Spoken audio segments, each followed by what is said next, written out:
എല്ലാ വിദ്യാർത്ഥികൾക്കും പുതിയൊരു വീഡിയോയിലേക്ക് സ്വാഗതം.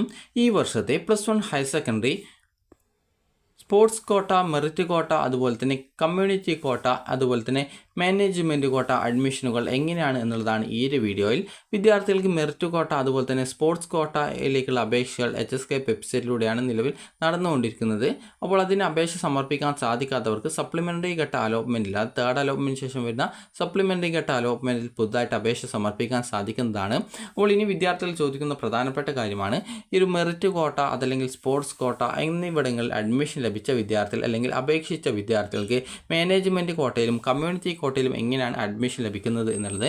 കമ്മ്യൂണിറ്റി കോട്ടയുടെ ആപ്ലിക്കേഷൻ, മുഖ്യഘട്ടത്തിലെ ആപ്ലിക്കേഷൻ ഓൾറെഡി അവസാനിച്ചിട്ടുണ്ടായിരുന്നു. അപ്പോൾ അങ്ങനെ അപേക്ഷ സ്വീകരിച്ച സ്കൂളുകൾ എത്ര വിദ്യാർത്ഥികൾക്ക് എത്ര വിദ്യാർത്ഥികൾ അപേക്ഷ കൊടുത്തിട്ടുണ്ട്, അതുപോലെ എത്ര വിദ്യാർത്ഥികൾ എത്ര ഓപ്ഷൻസ് ആണ് കൊടുത്തിട്ടുള്ളത് എന്നിങ്ങനെയുള്ള ഡീറ്റെയിൽസും കാര്യങ്ങളൊക്കെ വെബ്സൈറ്റിൽ പ്രസിദ്ധീകരിച്ചിട്ടുണ്ടായിരുന്നു. അപ്പോൾ വിദ്യാർത്ഥികൾ ആദ്യം തന്നെ ആ ഒരു കമ്മ്യൂണിറ്റി കോട്ടയുടെ ആപ്ലിക്കേഷനിൽ നിങ്ങൾ അപേക്ഷ കൊടുത്തിട്ടുണ്ടെങ്കിൽ ആ ഒരു സ്കൂളിൽ നിങ്ങളുടെ പേരുണ്ടോ എന്നുള്ളത് കൃത്യമായിട്ട് പരിശോധിക്കുക.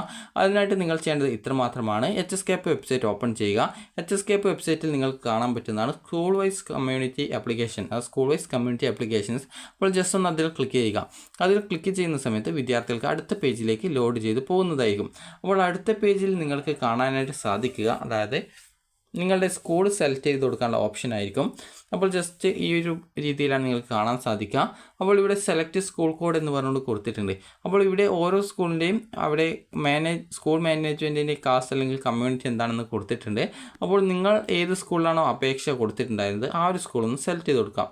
ഞാനിപ്പോൾ ഇവിടെ ജസ്റ്റ് ഒരു സ്കൂൾ സെലക്ട് ചെയ്ത് കൊടുക്കുന്നു. അപ്പോൾ ഇത് സെലക്ട് ചെയ്ത് കൊടുത്ത ശേഷം നിങ്ങൾ ഏത് സ്കൂളിലാണോ അപേക്ഷ കൊടുത്തത് അതാണ് നിങ്ങൾ സെലക്ട് ചെയ്യേണ്ടത്. അപ്പോൾ അതിനുശേഷം സബ്മിറ്റ് ചെയ്യുക.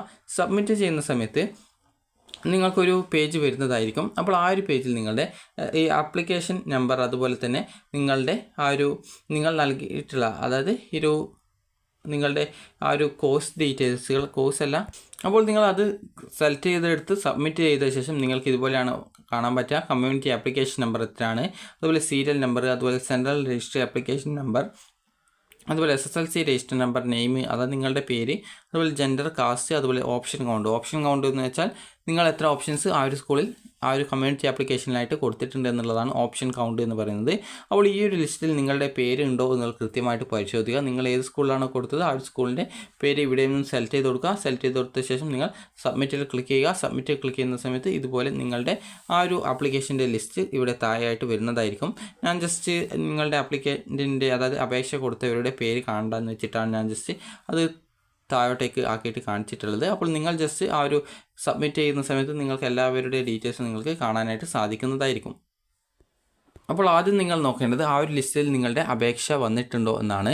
അപ്പോൾ ഇല്ല എങ്കിൽ നിങ്ങൾ അപേക്ഷ കൊടുത്ത സ്കൂളിൽ ഒന്ന് കോൺടാക്റ്റ് ചെയ്യുക. അപ്പോൾ നിങ്ങൾക്ക് എന്തുകൊണ്ടാണ് വരാത്തതെന്നുള്ളത് നിങ്ങൾക്ക് മനസ്സിലാക്കാൻ സാധിക്കുന്നതായിരിക്കും.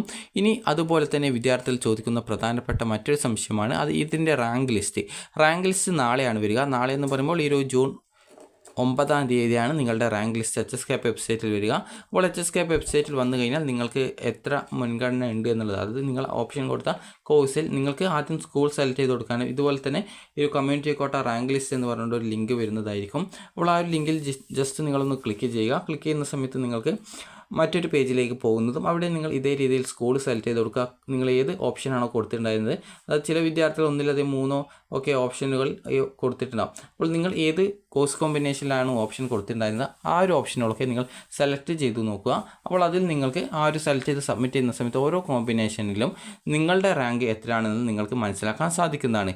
ഇനി കമ്മ്യൂണിറ്റി കോട്ടയുടെ അഡ്മിഷൻ എങ്ങനെയാണെന്ന് ചോദിച്ചു കഴിഞ്ഞാൽ വിദ്യാർത്ഥികളെ സ്കൂളിൽ നിന്ന് വിളിക്കുകയാണ് ചെയ്യുക. ഇന്ന കോഴ്സിൽ വാക്കൻസി ഉണ്ട്, നിങ്ങൾ അഡ്മിഷനായിട്ട് ഇന്ന ദിവസം വരണം, അത് നാളെ വരണം. അപ്പോൾ നിങ്ങൾ വരുന്ന സമയത്ത് ഇന്ന ഡോക്യുമെൻറ്റ്സും കാര്യങ്ങളൊക്കെ എടുക്കണമെന്ന് പറയും. അപ്പോൾ അങ്ങനെയാണ് ഈ കമ്മ്യൂണിറ്റി കോട്ടയുടെ ആപ്ലിക്കേഷൻ. അടുത്തതായിട്ടുള്ളത് മാനേജ്മെൻറ്റ് കോട്ടയിൽ, അതുപോലെ നിങ്ങൾക്ക് മെറിറ്റ് കോട്ടയിൽ അഡ്മിഷൻ ലഭിച്ച വിദ്യാർത്ഥികൾ ഇതിലെങ്ങനെയാണ് ജോയിൻ ചെയ്യുക എന്ന് ചോദിച്ചു കഴിഞ്ഞാൽ, അതായത് SWS വിഭാഗത്തിലോ സ്പോർട്സ് കോട്ടയിലോ നിങ്ങൾക്ക് അഡ്മിഷൻ കിട്ടി, അങ്ങനെയുള്ള വിദ്യാർത്ഥികൾക്ക് കമ്മ്യൂണിറ്റി കോട്ടയിൽ അഡ്മിഷൻ നേടണമെന്നുണ്ടെങ്കിൽ നിങ്ങൾക്ക് ആ ഒരു നിങ്ങളുടെ TCയും കാര്യങ്ങളൊക്കെ ഉണ്ടെങ്കിൽ നിങ്ങൾക്ക് പോയിട്ട് അഡ്മിഷൻ നേടാവുന്നതാണ്. അതുപോലെ അലോട്ട്മെൻറ്റ് കിട്ടാതിരുന്ന വിദ്യാർത്ഥികൾക്കും, അതായത് ഒരു കമ്മ്യൂണിറ്റി കോട്ടയിൽ അലോട്ട്മെൻറ്റ് കിട്ടുകയാണെങ്കിൽ പോയിട്ട് അഡ്മിഷൻ നേടാൻ സാധിക്കുന്നതായിരിക്കും.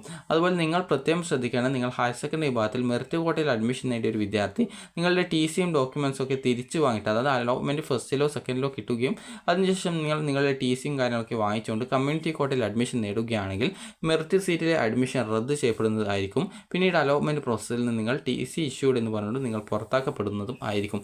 പിന്നീട് കമ്മ്യൂണിറ്റി കോട്ടയിലെ ആ ഒരു അഡ്മിഷൻ ലഭിച്ച സ്കൂളിൽ നിങ്ങൾ അഡ്മിഷൻ നേടിക്കഴിഞ്ഞാൽ പിന്നീട് നിങ്ങൾക്ക് ട്രാൻസ്ഫറോ മറ്റു കാര്യങ്ങളൊന്നും ഉണ്ടായിരിക്കുന്നതല്ല. അതുകൊണ്ട് തന്നെ നിങ്ങൾക്ക് ഇഷ്ടപ്പെട്ട കോഴ്സാണ് കമ്മ്യൂണിറ്റി കോട്ടയിൽ കിട്ടുന്നതെന്ന് കൃത്യമായിട്ട് നിങ്ങൾ ഉറപ്പുവരുത്തേണ്ടതാണ്. ഇനി വിദ്യാർത്ഥികൾ ശ്രദ്ധിക്കേണ്ടത്, ഈ ഒരു രീതിയിൽ നിങ്ങളെ സ്കൂളിൽ നിന്ന് വിളിക്കുകയാണ് ചെയ്യുക അഡ്മിഷനായിട്ട്. അപ്പോൾ ഇന്ന ദിവസം വരണം, നിങ്ങൾ അഡ്മിഷനായിട്ട് വേണ്ട ഡോക്യുമെൻറ്റ്സ് ഒക്കെ ഇതാണ്, അപ്പോൾ ഇതൊക്കെ എടുത്തിട്ട് വേണം അഡ്മിഷനായിട്ട് വരാൻ എന്ന് പറയും. അതുപോലെ എത്ര രൂപയാണ് ഫീസ്, അഡ്മിഷൻ ഫീസ് എത്രയാണെന്നുള്ളതും നിങ്ങളോട് പറയുന്നത് ആയിരിക്കും. അതുകൊണ്ട് തന്നെ വിദ്യാർത്ഥികൾ ആ ഒരു രീതിയിൽ നിങ്ങൾക്ക് അഡ്മിഷൻ നേടാവുന്നതാണ്. അഡ്മിഷനായിട്ട് പോകുന്ന സമയത്ത് കാസ്റ്റ് അല്ലെങ്കിൽ കമ്മ്യൂണിറ്റി സർട്ടിഫിക്കറ്റ് എടുക്കേണ്ടതാണ്. അതുപോലെ തന്നെ നിങ്ങളുടെ SSLC സർട്ടിഫിക്കറ്റ് ഉണ്ടെങ്കിൽ അതിൽ നിങ്ങളുടെ കമ്മ്യൂണിറ്റി രേഖപ്പെടുത്തിയിട്ടുണ്ടാകും. അപ്പോൾ അങ്ങനെയെങ്കിൽ കമ്മ്യൂണിറ്റി സർട്ടിഫിക്കറ്റ് അല്ലെങ്കിൽ ഈ ഒരു കാസ്റ്റ് സർട്ടിഫിക്കറ്റ് ആവശ്യമില്ല. അഥവാ SSLC സർട്ടിഫിക്കറ്റ് ഇല്ല എങ്കിൽ കാസ്റ്റ് അല്ലെങ്കിൽ കമ്മ്യൂണിറ്റി സർട്ടിഫിക്കറ്റ് കയ്യിൽ ഉണ്ടായിരിക്കേണ്ടതാണ്. അതുപോലെ തന്നെ വിദ്യാർത്ഥികൾക്ക് അടുത്തതായിട്ടുള്ളതാണ്, അതുപോലെ മെറിറ്റ് സീറ്റിൽ അഡ്മിഷൻ കിട്ടി അല്ലെങ്കിൽ അഡ്മിഷൻ കിട്ടിയിട്ടില്ല എന്നുള്ളതുകൊണ്ട് കമ്മ്യൂണിറ്റി കോട്ടയിൽ അഡ്മിഷൻ നേടാതിരിക്കേണ്ട ആവശ്യമൊന്നുമില്ല. നിങ്ങൾക്ക് താല്പര്യമുള്ള കോഴ്സാണ് കിട്ടുന്നതെങ്കിൽ നിങ്ങൾക്ക് അഡ്മിഷൻ നേടാവുന്നതാണ്. എന്നാൽ നിങ്ങൾ ശ്രദ്ധിക്കേണ്ടത് കമ്മ്യൂണിറ്റി കോട്ടയിൽ ട്രാൻസ്ഫർ ഉണ്ടായിരിക്കുന്നതല്ല. അതുകൊണ്ട് തന്നെ നിങ്ങൾക്ക് കിട്ടിയിട്ടുള്ള കോഴ്സിൽ തന്നെ നിങ്ങൾ തുടർന്ന് പഠിക്കേണ്ടതായിട്ട് വരും. അതുപോലെ മെറിറ്റ് കോട്ടയിൽ നിന്ന് നിങ്ങൾ ടി സി വാങ്ങിച്ച് കമ്മ്യൂണിറ്റി കോട്ടയിൽ ചേരുകയാണെങ്കിൽ മെറിറ്റ് കോട്ടയിലെ അലോട്ട്മെൻറ്റ് പ്രോസസ്സിൽ നിന്ന് നിങ്ങളെ പിന്നീട് പുറത്താക്കുന്നതായിരിക്കും. പിന്നീട് ടി സി ഇഷ്യൂഡ് എന്ന് പറഞ്ഞുകൊണ്ട് നിങ്ങൾക്ക് പിന്നീട് അപേക്ഷ പുതുതായിട്ട് കൊടുക്കാനുള്ള അവസരം ലഭിക്കുന്നത് ആയിരിക്കില്ല എന്നുള്ളത് പ്രത്യേകം ശ്രദ്ധിക്കാം. ഇനി മാനേജ്മെൻറ്റ് കോട്ടയുടെ അഡ്മിഷൻ എങ്ങനെയാണെന്ന് നോക്കാം.